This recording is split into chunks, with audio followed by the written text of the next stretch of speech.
த Lord. இந்த September மாதத்தில் 19ஆம் தேதியாகிய இந்த வியாழக்கிழமையின் காலை வேளையில் தேவ சமூகத்தில் வந்திருக்கிற ஒவ்வொருவரையும் கர்த்தர் தாமே ஆசீர்வதிப்பாராக.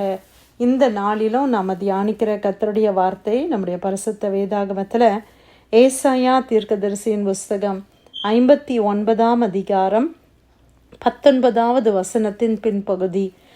Book of Isaiah chapter 59 verse 19, the latter part.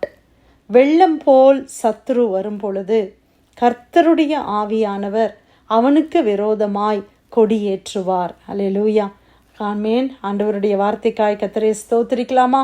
வெள்ளம் போல சத்துரு வரும்போது கர்த்தருடைய ஆவியானவர் அவனுக்கு விரோதமாக கொடியேற்றுவார். பிரியமானவர்களே, சத்துரு எப்படி வருகிறானா? அவன் வெள்ளம் போல வருகிறான். ஆமென். மழைக்கும் வெள்ளத்துக்கும் வித்தியாசம் இருக்குது, அப்படி தானே? மழை துளிகளை பார்க்கும்போது நமக்கு ரொம்ப அருமையாக இருக்குது, அப்படி ரொம்ப ஒரு அழகான ஒரு காட்சியாய் மழை துளிகள் அப்படி நம்ம பார்க்கலாம்ல. அது நிமித்தமாக நம்முடைய நிலங்கள் எல்லாம் பசுமையாய் மாறுகிறது, தண்ணீர் கிடைக்கிறது, நமக்கு எல்லாமே நமக்கு உண்டாகுது. ஆனால் அதே மழை அதிகமாகும்போது அது வெள்ளமாக மாறிவிடுகிறது.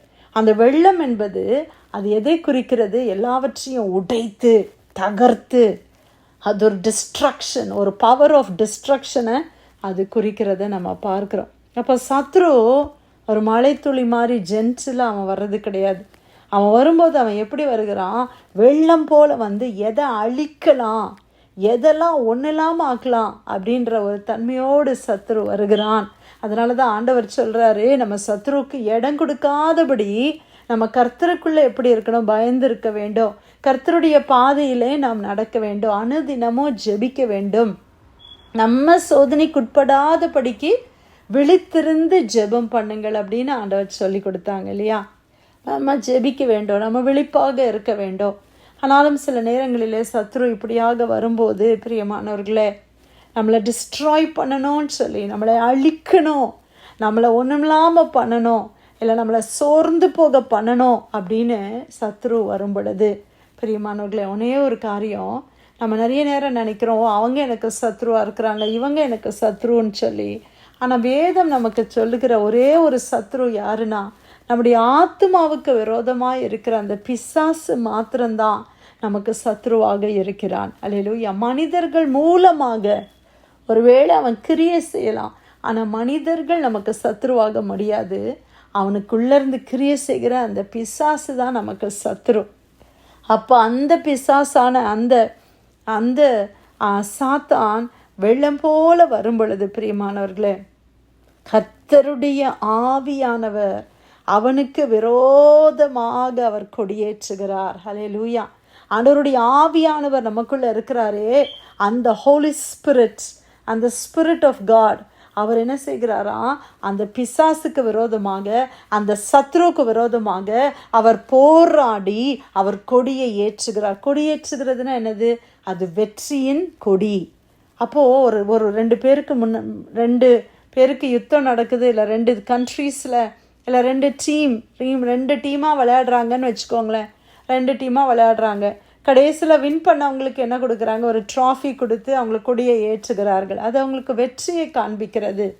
2 தேசங்களுக்கு விரோதமாக யுத்தம் நடக்கும் பொழுது தோற்கடிக்கப்பட்டவர்கள் என்ன செய்கிறாங்க? ஜெயித்தவர்கள் ஜெயித்தவங்க அவங்க தேசத்துக்கு திரும்பி வரும்போது அவங்களுடைய கொடியை ஏற்றுகிறார்கள். அது வெற்றியை காண்பிக்கிறது. அப்போ நமக்கு விரோதமாக வெள்ளம் போல சத்ரு போராடும் போது, எனக்கு பலனே இல்லை ஆண்டவரே, இப்படி ஒரு பிரச்சனை இருக்குது, ஒன்று மாற்றி ஒன்று பிரச்சனையாக இருக்குது, இப்போ தான் ஒரு பிரச்சனை முடிந்த மாதிரி இருக்குது, அதுக்குள்ளேயே அடுத்த பிரச்சனையா ஆண்டவரே, இது என்னால் தாங்க முடியலையே, இதை எப்படி டீல் பண்ணணும்னு எனக்கு தெரியலையே, எனக்கு பலனே இல்லையப்பான்னு சொல்லி ஒருவேளை நீங்கள் தவிக்கிறீங்களா? கர்த்தருடைய வார்த்தை சொல்லுகிறது, கர்த்தரே உங்களுக்காக யுத்தம் பண்ணுவார். கர்த்தரே நமக்காக யுத்தம் பண்ணுவார்.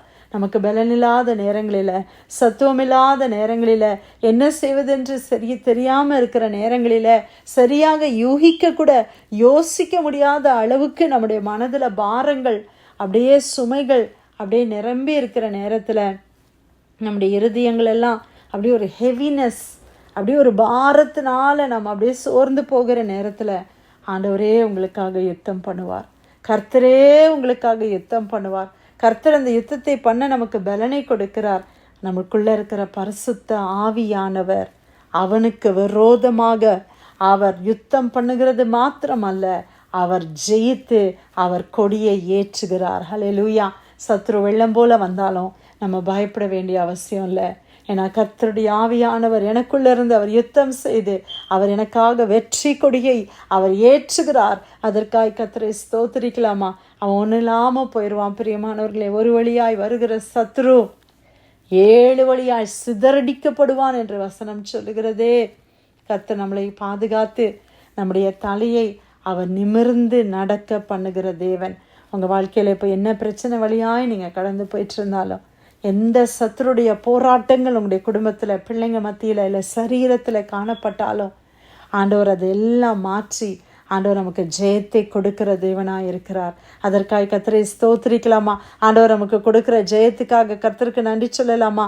ஏசாயா 59 அதிகாரம் 19வது வசனம், வெள்ளம் போல சத்துரு வரும் பொழுது கர்த்தருடைய ஆவியானவர் அவனுக்கு விரோதமாய் கொடி ஏற்றுவார். இந்த வார்த்தையை நீங்கள் சொல்லுங்க.